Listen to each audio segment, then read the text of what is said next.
Hello everyone, welcome to IAS point. आज हम यहाँ पे बात करने वाले हैं अपना नागरिक और राष्ट्र के बारे में। तो ये जो हमारा नागरिकता वाला चैप्टर चल रहा है, इसी का एक नेक्स्ट पॉइंट है जिसमें है नागरिक और राष्ट्र के समान अधिकार के बारे में भी हमने बात की, यानी कि इसके 2-3 पॉइंट्स जो हैं वो हम लोग क्लियर कर चुके हैं। तो ये नेक्स्ट पॉइंट है जिसको आज हम लोग अच्छे तरीके से क्लियर करेंगे। एंड आप लोग एंड तक बने रहिए, क्योंकि एंड में हम क्या करते हैं कि 5 से 10 मिनट तक का हम जो हमारे अभी तक संशोधन हुए हैं उनको एक एक करके सॉल्व कर रहे हैं, तो वो आपके लिए बहुत बेनिफिशियल होंगे। इसलिए आपको वो देखना बहुत इंपॉर्टेंट है। सो आप मेरे साथ बने रहिए। और अब पहले इसको बात कर लेते हैं, क्या है इसमें क्या क्या बातें बताई गई हैं, देन उसको हम करेंगे। ठीक है, तो यहाँ पे क्या था कि जो नागरिक और राष्ट्र है, इसके बारे में मेन मुद्दा हमारा समझना क्या है कि हमें नागरिकता किस हिसाब से मिल सकती है, कैसे मिल सकती है। हम उसके लिए क्या मतलब ऐसा कह सकते हैं कि हमारा अधिकार है, हमें नागरिकता मिलनी चाहिए। कहीं पे जाके कह सकते हैं कि अपने ही इंडिया में, यानी कि सॉरी, जिस देश में हम रह रहे हैं, ठीक है, चाहे हम इंडिया में रहें चाहे अमेरिका के रहें, जहाँ हमारा जन्म हुआ सिर्फ वहीं कह सकते हैं, या जहाँ हमारे वंशज रह सकते थे हम वहाँ जाके कह सकते हैं कि हमें नागरिकता दीजिए। कभी कभी आपने सुना होगा अमेरिका में काफ़ी ज़्यादा वो रहता है, या कोई भी कंट्री हो, कि वहाँ पे रहता है ना, भारतीय मूल की महिला या भारतीय मूल के पुरुष ने ये काम किया है। ठीक है, तो वहाँ पे भारतीय मूल का मतलब क्या है कि उनके मतलब जो भी मम्मी पापा दादी बब्बा कोई भी यहाँ के भारत के नागरिक रहे होंगे पहले, अब जाके वो क्या किए हैं, वहाँ की नागरिकता ले चुके हैं, इसलिए उन्हें भारतीय मूल का कहा जाता है। अभी जो नासा ने एक मिशन भेजा था उसमें से एक महिला का नाम आया था, तो वहाँ पे भी क्या था कि वो भारतीय मूल की बताया जा रहा था। तो अब इससे आपको पूरे क्लियरिटी आ जानी चाहिए, और ये चैप्टर पढ़ने के बाद तो आपको पूरा समझ में ही आ जाएगा। यहाँ पे क्या है कि राज्य मतलब राष्ट्र राज्य की अवधारणा आधुनिक काल में विकसित हुई, और राष्ट्र राज्य की संप्रभुता और नागरिकों के लोकतांत्रिक अधिकारों का दावा सर्वप्रथम 1789 यानी कि 1789 में फ्रांस की क्रांति ने किया था। यहाँ पे मैंने आपको बोला भी था कि आप फ्रांस की क्रांति को कर लीजिएगा, जहाँ से गूगल से या बुक होगी आपके पास वर्ल्ड हिस्ट्री की, तो वहाँ भी आपको बहुत अच्छे तरीके से उसका एक्सप्लेन मिल जाएगा। तो कहीं से जो भी नहीं किए होंगे वो कर लेंगे, ठीक है, क्योंकि ये बहुत इंपॉर्टेंट है, हमारे सिलेबस में है भी, तो पढ़ना भी ज़रूरी है। और जब यहाँ पे आ रहा है तो हमें ये पता होना चाहिए कि क्या है, मतलब ये कब हुआ, कैसे हुआ, इसमें क्या था, मेन रीजन क्या था, वो सारी चीज़ें हमको पता होनी चाहिए, राइट। उसके बाद क्या होता है, यहाँ पे बताया गया है कि राष्ट्र राज्यों का दावा है कि उनकी सीमाएं सिर्फ राज्य क्षेत्र की नहीं बल्कि एक अनोखी संस्कृत और साझा इतिहास को भी परिभाषित करती हैं। इसके बाद क्या होता है कि राष्ट्रीय पहचान को एक झंडा, राष्ट्रगान, राष्ट्रभाषा या कुछ खास उत्सवों के आयोजन जैसे प्रतीकों से व्यक्त किया जा सकता है। यानी कि हम राष्ट्र की पहचान के लिए हमारा एक राष्ट्रीय ध्वज भी है अपना, हमारा एक राष्ट्रीय गान भी है, हमारी राष्ट्रीय भाषा भी है, ठीक है। तो यहाँ पे अभी तक आप इंडिया की यदि हम बात करते हैं, तो यदि हम इंडिया की बात करते हैं, इसमें क्या होता है, तो यहाँ पे होता क्या है कि जो हमारा, यानी कि अभी हम बात करें तो राष्ट्रभाषा हमारे इंडिया की कोई नहीं है, राज्य भाषा के रूप में हिंदी मानी जाती है। बट कोई एक पर्टिकुलर लैंग्वेज राष्ट्रभाषा है, आप ऐसा नहीं कह सकते हो, ना ही आपको कहीं पे मिलेगा कि राष्ट्रभाषा हमारी क्या है, ठीक है।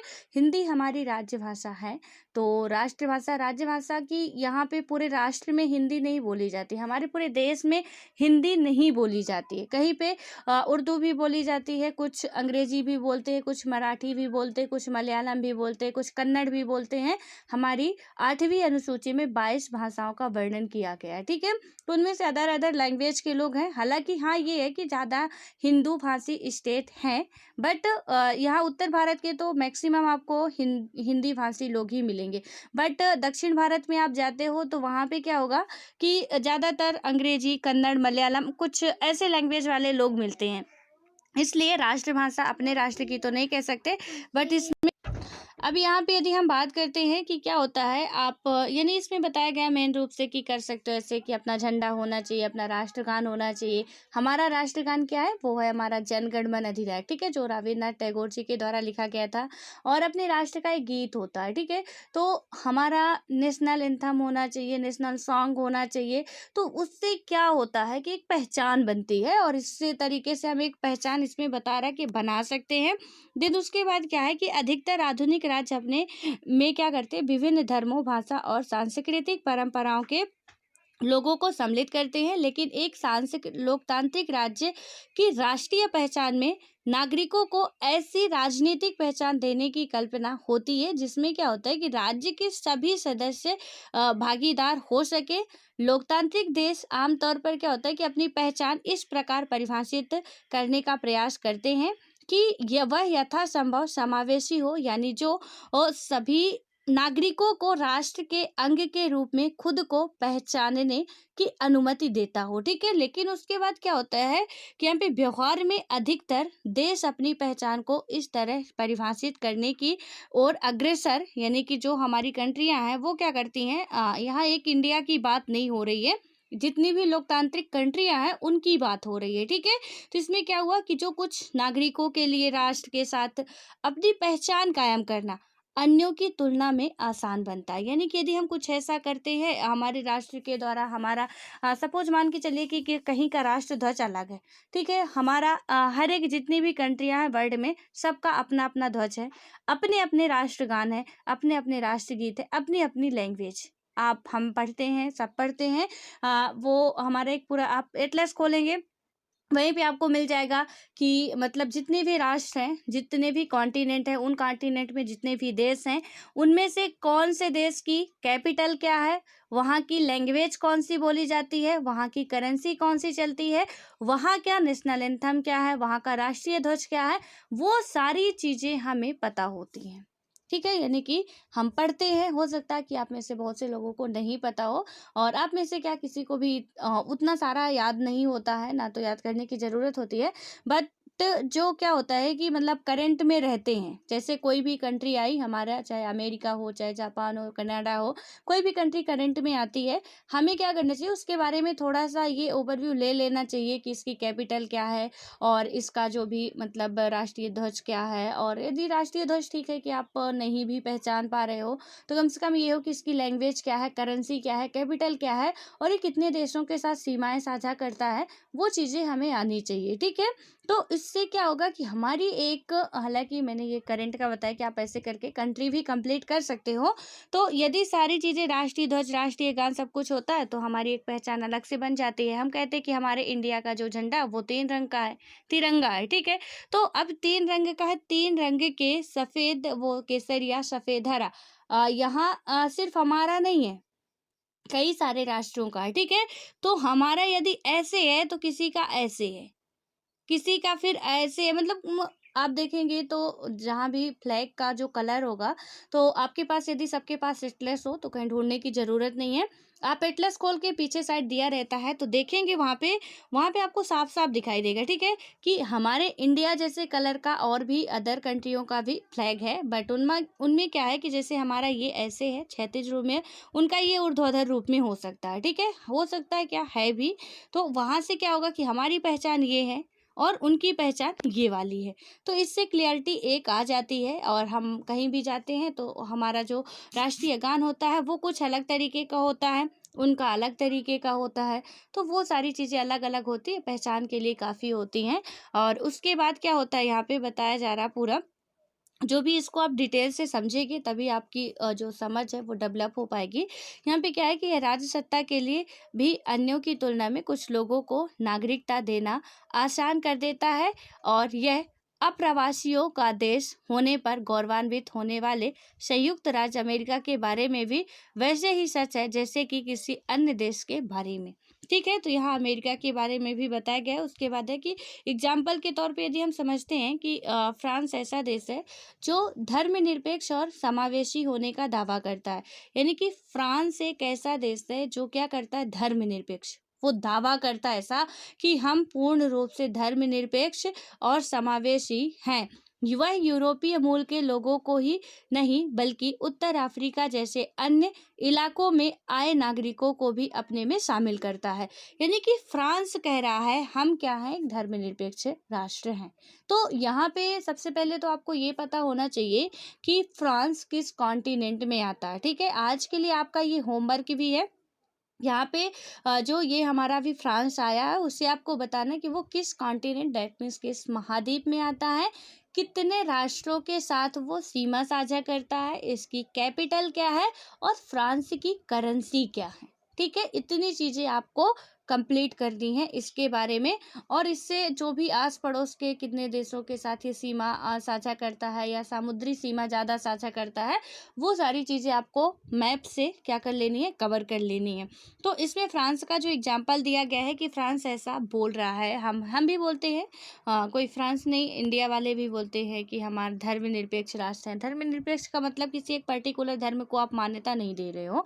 वहाँ पे क्या होगा कि जितने भी धर्म को मानने वाले लोग हैं, चाहे हिंदू हो, सिख हो, ईसाई हो, जो भी जितने भी धर्म होते हैं, ठीक है, जिसे जो मानना है वो अपने हिसाब से मान सकता है। कोई जैन धर्म मानना चाहता है जैन धर्म अपना सकता है, कोई बौद्ध धर्म अपनाना चाहता है अपना सकता है, कोई ईसाई धर्म मानना चाहता है, एक हिंदू मुस्लिम धर्म को अपनाना चाहता है अपना सकता है। यहाँ पे कोई बाध्य नहीं करेगा कोई भी आपको कि ये धर्म अपनाओ ही या अपने धर्म को आप छोड़ दो। उसे हम कहेंगे कि वो धर्मनिरपेक्ष राष्ट्र है, जहाँ पे कि शासन उन पे दबाव नहीं डालेगी किसी भी चीज़ के लिए कि आप ईसाई धर्म अपनाओ या हिंदू धर्म अपनाओ या मुस्लिम धर्म अपनाओ। ठीक है, तो वही फ्रांस भी दावा कर रहा है। उसके बाद क्या होता है कि संस्कृत और भाषा इसकी राष्ट्रीय पहचान की महत्वपूर्ण विशेषताएं हैं, यानी कि वहाँ की जो संस्कृत है, कल्चर है, जो लैंग्वेज है, इस राष्ट्र की क्या है, पहचान है, वो वहाँ की पहचान है। और ये साबित करता है कि वो हम कहते हैं ना, हम सब भारतीय हैं, हम सब एक है। तो ये हमारी पहचान ही है कि हम सब भारतीय हैं, हम सब एक है, हमारा राष्ट्र धर्मनिरपेक्ष राष्ट्र है। तो यहाँ पे क्या हुआ कि हम बिल्कुल, मतलब आप भी कहोगे कि हम धर्मनिरपेक्ष राष्ट्र में रह रहे हैं, हम भी कहेंगे कि हम धर्मनिरपेक्ष राष्ट्र में रह रहे हैं। तो ऐसे ही इसमें फ्रांस का खैर एग्जाम्पल लिया गया है। और उसके बाद क्या होता है कि और सभी नागरिक से अपेक्षा की जाती है कि वे अपने जीवन के सार्वजनिक पहलुओं में इस फ्रांसीसी भाषा संस्कृत से आत्मसात हो जाए। हाँ, यहाँ पे क्या होता है कि वे अपने निजी जीवन में अपनी व्यक्तिगत आस्थाओं और रिवाजों को बनाए रख सकते हैं। यह एक समुचित नीति लग सकती है, लेकिन क्या होता है कि परिभाषित करना हमेशा आसान नहीं होता कि क्या सार्वजनिक है और क्या निजी है। और इसने कुछ विवादों को जन्म दिया है। धार्मिक विश्वासों नागरिकों के निजी क्षेत्र का मामला माना जाता है, यानी कि जो धार्मिक वाला मैटर है वो इसमें क्या बताया गया है कि नागरिकों को, जितने भी नागरिक हैं यहाँ पे, ठीक है, जिन्हें नागरिकता मिली हुई होती है, सिर्फ उनकी बात हो रही, जिन्हें अभी नहीं मिली उनके बारे में हमने चर्चा भी नहीं की है। तो यहाँ पे खैर ये है कि फ्रांस का एग्जाम्पल दिया गया है कि अदर अफ्रीकन भी यदि फ्रांस में आके रह रहे हैं तो उसमें से क्या होगा, वो उनको भी ये नहीं बाध्य कर सकता कि आप यदि हमारी कंट्री पे आए हो तो क्या करो, हमारे यहाँ जो धर्म चल रहे हैं आप उससे अपनाओ।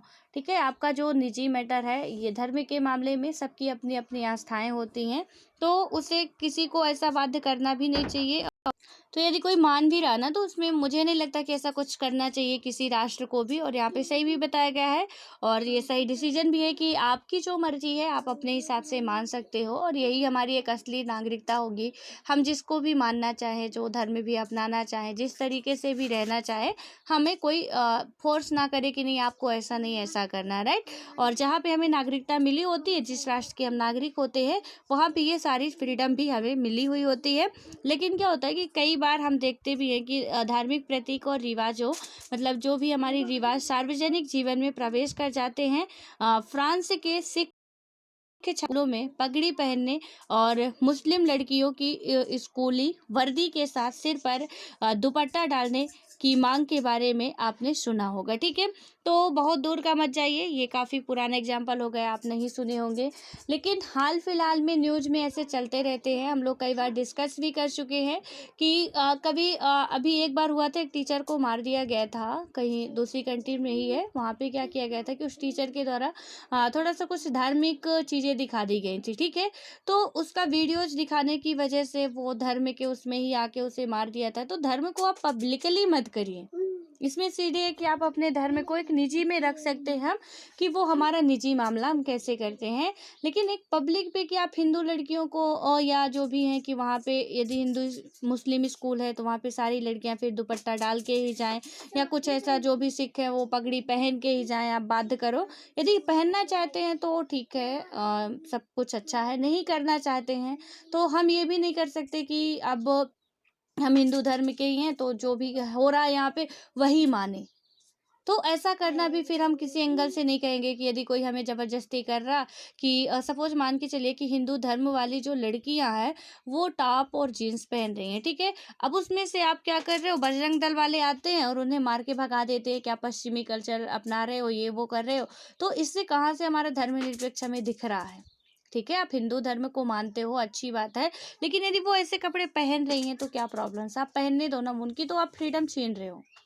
तो ऐसा करना कहीं न कहीं उचित नहीं होता। तो इसमें यही बताया गया है कि ये जो हुआ कि लड़कियाँ स्कूली वर्दी के साथ सिर पर दुपट्टा डाल के जाएँ, तो वहाँ मतलब ये माँग उठी हुई थी और इससे क्या होता है कि कुछ स्कूलों ने इस आधार पर अमान्य कर दिया था कि वह सरकारी शिक्षा के सार्वजनिक क्षेत्र में धार्मिक प्रतीकों को लाने का मामला है, जिससे जिनसे के क्या होगा कि धर्म इस तरह के रिवाजों की माँग नहीं करते, उनको निस्संदेह ऐसी समस्या का सामना नहीं करना पड़ता।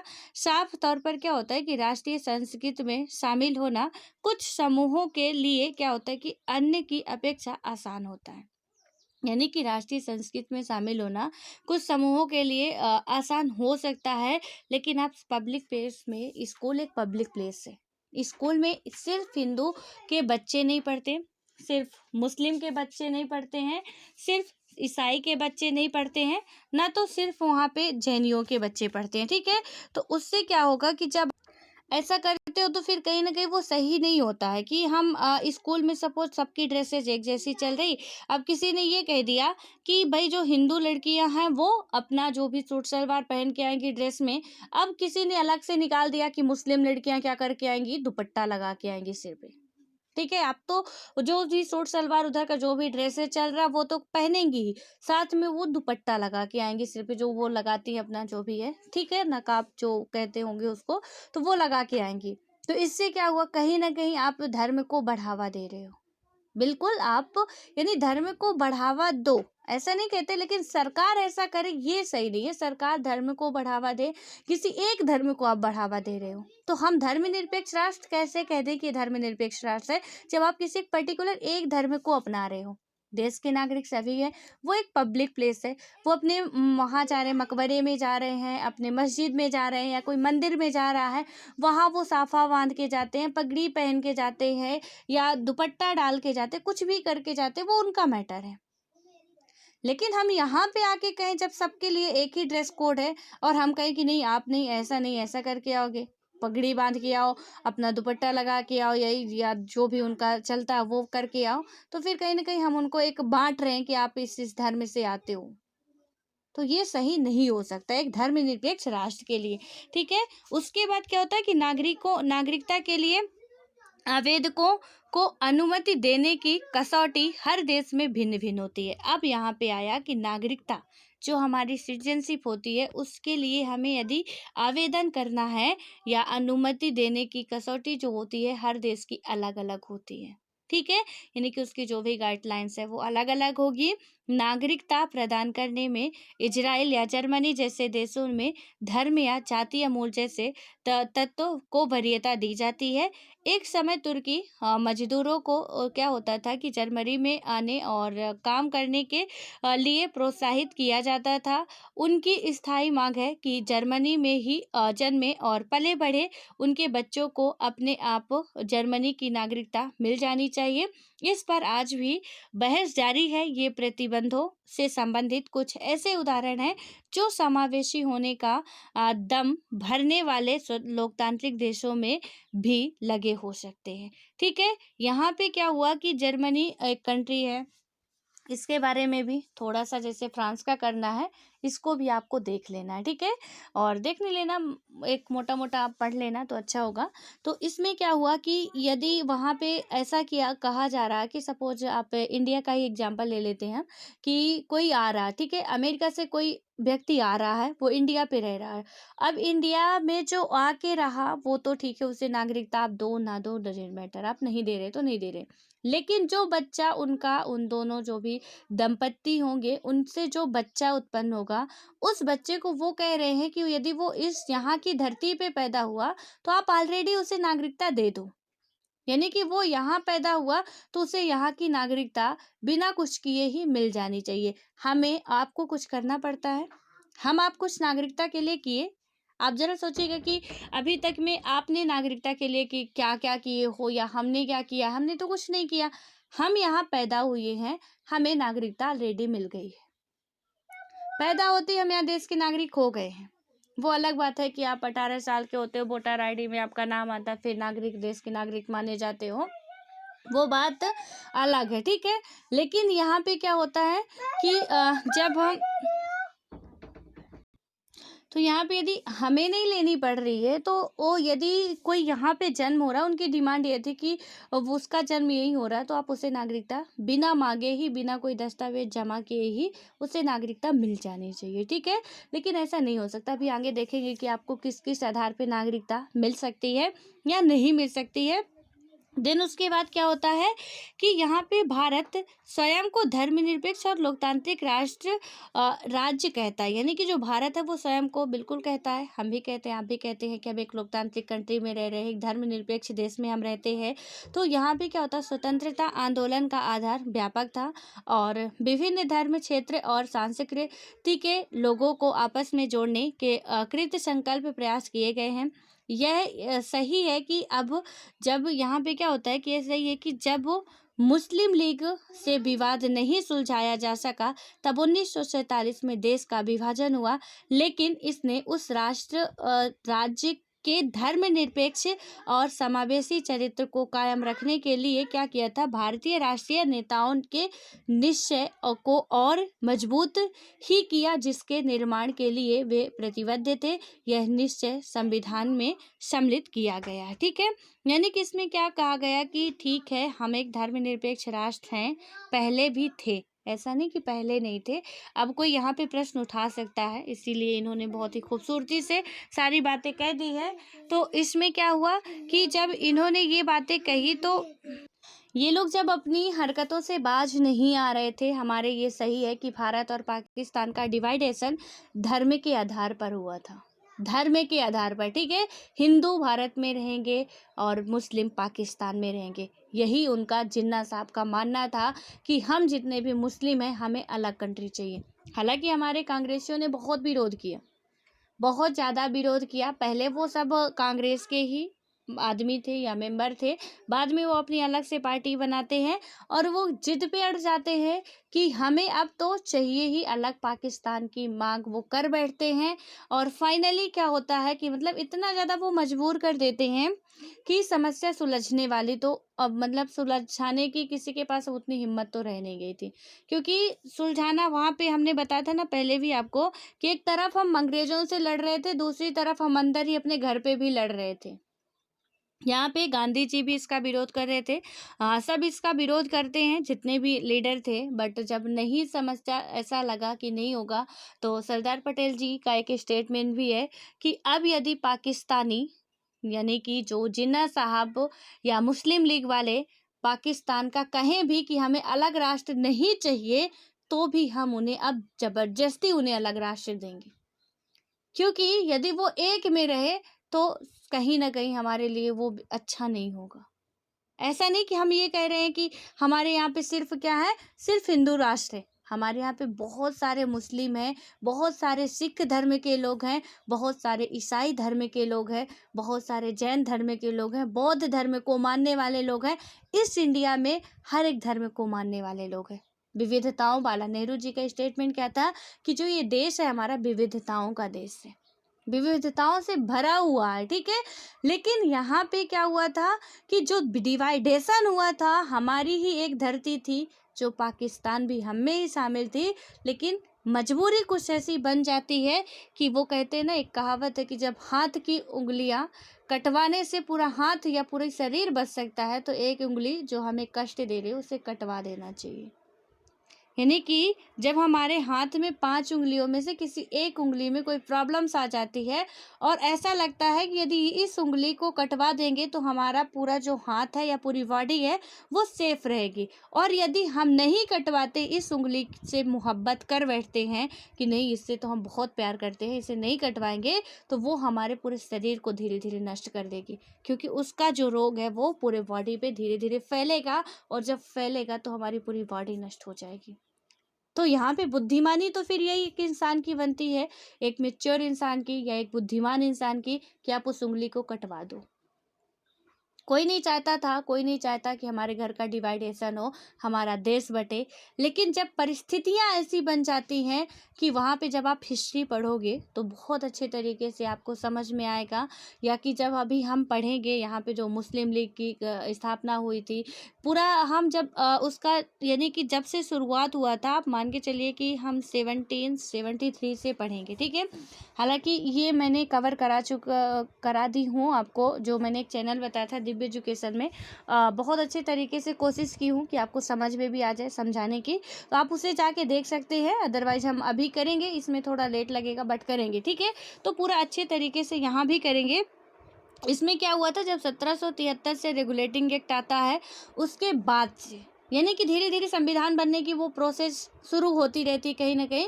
देन उसके बाद क्या होता है, 1947 तक जब तक हम आज़ाद होते हैं, तब तक की जब हम घटना पढ़ेंगे तो चीज़ें हमारे समझ में आएंगी कि कैसी कैसी घटनाएं हुई हैं। इतनी आसानी से हमें आज़ादी नहीं मिली, इतनी आसानी से हमें संविधान नहीं मिला, इतनी आसानी से पॉलिटी, ज्योग्राफी, ये सारे चैप्टर हमें नहीं मिल गए। हमें बहुत इसके लिए संघर्ष करना पड़ा था, ठीक है। तो इसमें यही बताया गया कि जिन्ना साहब यानी कि हमें मुस्लिम लीग की विवाद सुलझाया नहीं गया हमसे, हमें हमारी मजबूरी बन गई कि हमें वो क्या करना पड़ा था, उसका डिवाइडेशन करना ही पड़ा।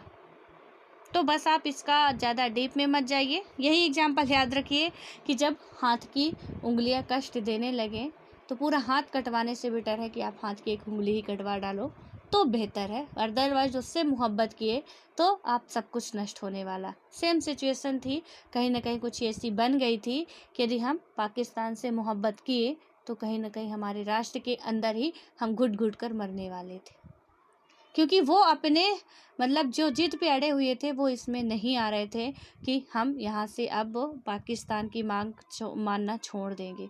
फाइनली आपका आता है माउंटबेटन योजना आती है, उसके बाद से आपका पाकिस्तान का डिवाइडेशन हो जाता है, ठीक है। तो वो चीज़ें हैं, हम पढ़ेंगे उसको भी।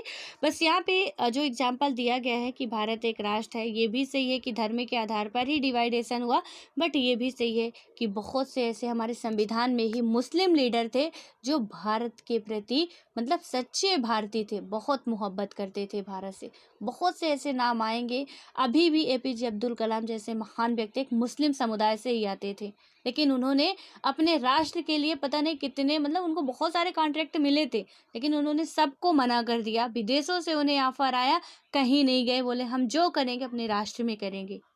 तो बहुत से मुस्लिम ऐसे हैं जो अपने राष्ट्र के लिए मर मिटने को तैयार हैं। लेकिन वो बात की सिचुएशन थी, आज की सिचुएशन और पहले भी थे। संविधान में बहुत सारे आपको देखने को मिलेंगे मेंबर थे जो मुस्लिम भी थे, ठीक है, जो कि हमारे राष्ट्र के ही थे। वो भी नहीं चाहते थे कि अलग डिवाइडेशन हो, बट अब बस मंजूर होता वही है जो मंजूर खुदा होता है।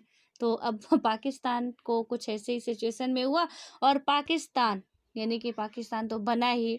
पाकिस्तान और बांग्लादेश एक था पहले, 1971 में बांग्लादेश पाकिस्तान से अलग हो जाता है, यानी कि हमारे देश से पाकिस्तान अलग हुआ, पाकिस्तान का एक टुकड़ा और होता है जो बांग्लादेश के नाम से फिर जाना जाता है, ठीक है। वो सारी घटना हमारे सामने आएंगी। उसके बाद यहाँ पे क्या होता है कि भारतीय संविधान ने बहुत ही विविधता पूर्ण समाज को समायोजित करने की कोशिश की। हमारे कॉन्स्टिट्यूशन में बताया गया हर एक समुदाय के लिए, चाहे वो अल्पसंख्यक हो, चाहे वो महिला हो, चाहे वो दलित हो, गरीब हो, या कोई भी हो, वहाँ के हर एक जितने भी रह रहे हिंदू, मुस्लिम, सिख, ईसाई, सब के लिए हमारे भारतीय कॉन्स्टिट्यूशन में बात कही गई है। आप जितने भी आर्टिकल है आप देखेंगे, हर एक के लिए बात कही गई है उसमें, ठीक है। इसमें से क्या होता है, इन विविधताओं में से कुछ उल्लेखनीय है। इनसे क्या होता है कि इसने अनुसूचित जाति और अनुसूचित जनजाति यानी कि SC ST वाले जो है, जैसे विभिन्न भिन्न भिन्न समुदायों, पूर्व में समान अधिकार के से वंचित रही महिलाएं, आधुनिक सभ्यता के साथ मामूली संपर्क रखने वाले अंडमान और जो अंडमान निकोबार है, ठीक है, उसके बारे में बताया गया है कि अंडमान निकोबार द्वीप समूह के कुछ सुदूरवर्ती समुदाय और कई अन्य समुदायों को पूर्ण और समान नागरिकता देने का प्रयास किया गया है। और इनसे क्या हुआ कि इसने देश के विभिन्न हिस्सों में प्रचलित विभिन्न भाषाओं, धर्म और रिवाजों की पहचान बनाए रखने का भी प्रयास इन्होंने किया है। उसके बाद क्या हुआ कि इसे लोगों को उनकी निजी आस्था, भाषा या सांस्कृतिक रिवाजों को छोड़ने के लिए बाध्य किए बिना सभी को समान अधिकार उपलब्ध कराना था। इनका मेन टारगेट था, चाहे वो अंडमान निकोबार की जंगलों में रह रही जाति हो, पहाड़ियों में रह रही जातियाँ हों, यहाँ पे हमारे देश के अंदर रह रही जातियाँ हों, कोई भी हो, जहाँ पे लिखा गया ना कि जो भी वंचित था, जो भी पिछड़ा था, उन सब के लिए हमारे कॉन्स्टिट्यूशन में प्रयास किया गया है। सब के लिए, कोई भी एक ऐसा उन्होंने छोड़ने की कोशिश नहीं की, गलती से छूट गया हो तो अलग बात है, जो छूट गया आज भी संशोधन हमारे संविधान में चल रहा है और उसको लगातार हम लोग कंप्लीट भी कर रहे हैं, ठीक है। और इसमें क्या हुआ कि यहाँ पे भी कुछ ऐसी घटना हुई और इसमें बताया गया है कि यहाँ पे जो हमारा संविधान के जरिए आरंभ किया गया, ये अद्वितीय प्रयोग था। दिल्ली में गणतंत्र दिवस परेड विभिन्न क्षेत्र, सांस्कृतिक और धर्म के लोगों को सम्मिलित करने के राज सत्ता के प्रयास को प्रतिबंधित करता है। उसके बाद है कि नागरिकता से संबंधित प्रावधानों का उल्लेख संविधान के 30वें भाग और संसद द्वारा बाद में पारित कानूनों में हुआ है। संविधान ने क्या किया कि नागरिकता की लोकतांत्रिक और समावेशी धारणा, जो हमारी लोकतांत्रिक और समावेशी धारणा को अपनाया है। और उसमें क्या हुआ है कि भारत में जन्म, वंश, ये सारी चीज़ें नागरिकता से रिलेटेड है, ठीक है। जन्म, वंश, परंपरा, पंजीकरण, देशीकरण या किसी भू क्षेत्र के राज्य क्षेत्र में शामिल होने से नागरिकता हासिल की जा सकती है। संविधान में नागरिकों के अधिकार और दायित्व दर्ज हैं। यह प्रावधान भी है कि राज्य को नस्ल, जाति, लिंग, जन्म स्थल के में से किसी भी आधार पर नागरिकों के साथ भेदभाव नहीं करना चाहिए और धार्मिक और भाषाई अल्पसंख्यकों के अधिकारों को भी सुरक्षित किया गया है। ये हमारे कॉन्स्टिट्यूशन में बात कही गई है, ठीक है। उसके बाद क्या होता है, हालांकि क्या होता है कि इस तरह के समावेशी प्रावधानों से भी संघर्ष और विवादों को जन्म दिया है। यानी कि अभी इस तरह के भी आप समावेशी भले ही प्रावधान कर रहे हैं, तो यहाँ भी क्या हुआ कि संघर्ष और विवादों को जन्म देता ही है, क्योंकि बहुत कुछ ऐसे आदमी होते हैं जिनको कुछ भी दे दो ना, संतोष होता नहीं है, ठीक है। और यदि संतोष हो गया तो ये भी सच्चाई है कि उन्हीं आदमियों की वजह से कहीं ना कहीं ये लोकतांत्रिक कंट्री जो सब कह रहे हैं वो जीवंत भी है अभी, अदरवाइज वो कब का डेड हो चुका होता। तो संतोष हमें मानना भी नहीं चाहिए और यहाँ पे मानते भी नहीं है कोई। तो इसमें क्या होता है कि विवाद तो बना ही रहता। महिला आंदोलन, दलित आंदोलन और विकास योजना से व्यवस्थित लोगों का संघर्ष, ऐसे लोगों द्वारा चलाए जा रहे संघर्षों में कुछ नमूने हैं जो मानते हैं कि उनकी नागरिकता को पूर्ण अधिकारों से वंचित किया जा रहा है। भारत के क्या हुआ था कि भारत के अनुभव से संकेत मिलते हैं कि किसी देश में लोकतांत्रिक नागरिकता एवं लोकतांत्रिक नागरिकता एक परियोजना या लक्ष्य सिद्ध का एक आदर्श है। जैसे जैसे क्या होता है कि समाज बदल रहे हैं, वैसे वैसे ही नित्य नए मुद्दे उठाए जा रहे हैं और वे क्या होता है कि समूह नई मांगे पेश कर रहे हैं जिन्हें लगता है कि वे हाशिए पर ढेले जा रहे हैं, या हाशिए पर ढेले जा रहे हैं मतलब कि हाशिए पर उन्हें रखा जा रहा है। लोकतांत्रिक राज्य में इन मांगों पर खुले दिमाग से बातचीत करनी होती है। यानी कि लोकतांत्रिक में आप क्या कर सकते हो, एक लोकतांत्रिक कंट्री में रह रहे हो, वहाँ पे आप ओपनली बोल सकते हो, आपको कोई नहीं कहेगा कि चुप रहो। यदि किसानों के लिए गवर्नमेंट ने काम किया, ऐसा नहीं कहते कि काम नहीं किया, गवर्नमेंट काम कर रही है, सपोज वो ऐसा काम कर रही है जो हमारे लिए फ़ायदेमंद ना हो, तो हम क्या करेंगे, उसमें ऑब्जेक्शन तो उठाएंगे ही भैया कि आपकी मर्जी से थोड़ी ना चलेंगे, हमें जो चाहिए वो आप दो, आपको जो चाहिए वो आप हमें मत दो, क्योंकि जो आपको चाहिए वो हमें नीड नहीं है रियल में, इसलिए आप अपना रखो, हमें जो चाहिए हमारी डिमांड आप फुलफिल करो। किसानों के लिए आप कानून ला रहे हो, क्या कानून ला रहे हो, हम जो चाह रहे हैं उस तरीके का कानून लाओ आप, तो बात बनेगी। अदरवाइज आप नहीं ला पा रहे हो तो कहीं ना कहीं गड़बड़ है, ठीक है।